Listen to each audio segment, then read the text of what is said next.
நண்பர் விஜய் அவர்களுக்கு வணக்கம். இன்னைக்கு பொதுக்குழுவில் உங்களோட வியூக உரை கண்டு ரொம்ப சந்தோஷப்பட்டேன். உங்களோட பக்குவம், முதிர்ச்சி, தலைமை பண்பு, இந்த விஷயங்களை பார்த்து ரொம்ப வியந்து போகிறேன். உங்களை தூண்டி விடுறதுக்குன்னு ஒரு பெரிய கூலிப்பட கும்பல் சமூக வலைதளங்களில் சுற்றிட்டு இருக்காங்க. மீடியாவை சந்திக்கலை, மக்களை சந்திக்கலை, இது மாதிரியான விமர்சனங்களை பொருட்படுத்தாமல் தொடர்ந்து நிதானமாக பயணிக்கணும்னு வேண்டிக்கிறேன். நிதானமாக திட்டமிட்டு எல்லா விதமான செயல் திட்டங்களோடையும் 50 வயசில் அரசியல் களங்கண்ட உங்களுக்கு நிதானத்தை பற்றி ஆலோசனை சொல்கிற தகுதி எனக்கு இருக்கான்னு தெரியல. ஆனாலும் ஏன் சொல்கிறேன்னா, ஊடகவியலாளர்கள் அப்படிங்கிற பெயரில் வயிற்று பிழைப்புக்காக கூலிப்படையாக மாறி நிற்கிற தமிழகத்தோட மெயின் ஸ்ட்ரீம் மீடியாக்கள், யூடியூப் சேனல்கள், இவங்க உசுப்பேத்துறாங்கிறதுக்காக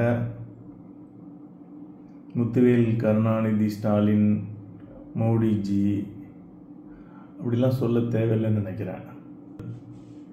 இந்த அறிவிலிகள் உசுப்பேத்துனாங்கிறதுக்காக பேசுனதை தப்பு கணக்கு போட்டுறாதீங்கப்பா. அப்படி பேசுனதே வீவன் தான் அப்படின்னு இருக்கிற பட்சத்தில் சந்தோஷம். நியூஸ் 18 ஒரு சேனல் நேற்றுக்கு நீங்கள் பேசுனதை வச்சு விவாதம் பண்ணுறாங்க.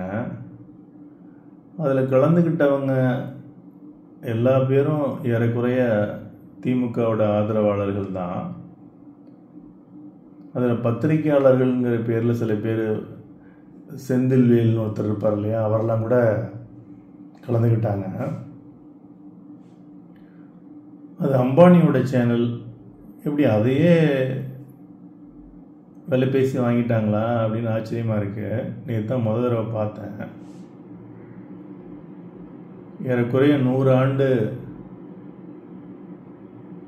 வரலாறு கொண்ட தினத்தந்தி பத்திரிக்கை விலை போச்சுது. இப்படிப்பட்ட மீடியாக்களை நீங்கள் சந்திக்காமல் இருக்கிறது தான் சரியான அணுகுமுறையாக பார்க்குறேன். 2026 ஆட்சி அமைச்சு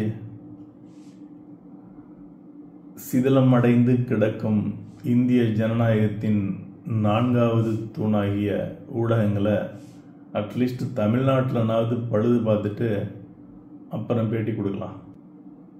ஓகே நண்பரே, wishing you all the best for a historic victory in 2026 Tamil Nadu assembly election. Bye. என்னடா நேற்று வரைக்கும் கமலஹாசனுக்காக கூவின்னு இருந்தானே, இன்னைக்கு வேற மாதிரி கூவுறானே அப்படின்னு பார்க்குறீங்களா? உங்களுக்கெல்லாம் ஒரு முக்கியமான மேட்ரு சொல்கிறேன். சொன்னால் எங்கே புரிய போகுது? கமலஹாசன் பேசுகிறது தான் புரியாத. இருந்தாலும் சொல்கிறேன். கமலும் விஜயும் ஒன்று, அது அறியாதவன் வாயில மண்.